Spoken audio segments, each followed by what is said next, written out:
It's Brian, Atlanta Hot Tub Center and Tub Talk 101, and today I want to talk about how you get ready for your swim spa installation. Guys, it's important to understand that there's a couple of things that you're going to need. One, you're going to need a concrete slab, and you need to look at your pre-delivery instructions to make sure that you're making the concrete slab properly, because these bad boys are very heavy, right? So some of our models will require a 6-inch concrete slab with rebar, right? Because again, what are we installing? We're not really installing a swim spa, guys. We're installing a pool, okay? Another thing I like to mention is you may want to make your concrete slab 2 or 3 feet bigger than the actual swim spa itself.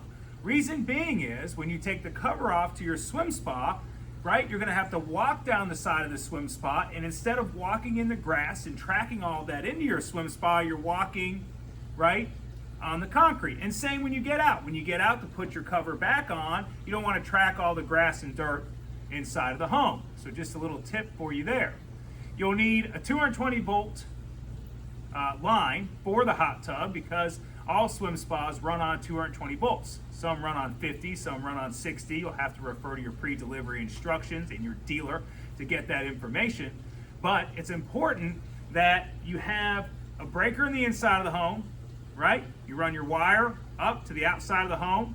Should have a sub panel on the outside of the home, 50 or 60 amp GFCI depending.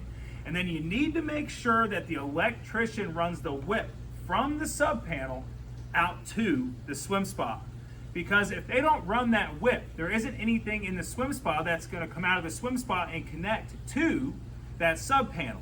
So it's very, very, very important, guys. I've seen this more times than not when a customer gets their own electrician, they don't run the whip. The dealer should be able to work with you and your electrician and make sure that the whip is going to be long enough to reach the control box inside the hot tub, because this guy is hardwired, okay?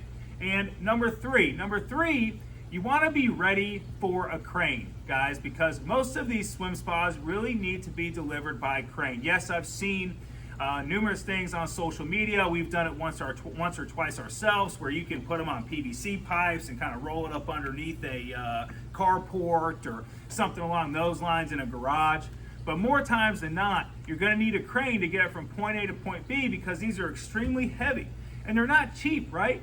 You don't want to try to rig something up, or you don't want to try to move it with 15, 20 people, right? If you damage the swim spa, guys, you know, that could cost you a lot of money.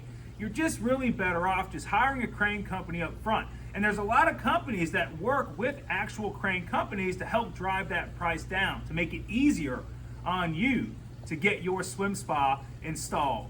I think one of the biggest, most important things here as you're getting ready for your swim spa, right, is to make sure that you communicate with your dealer. Make sure your dealer is communicating with you, because it's very important that you have these 3 things set up. Got to have a base, got to have the electrical run, right, and you got to move it from point A to point B. This is Brian at Atlanta Hot Tub Center, and how to get ready for your swim spa. Thank you.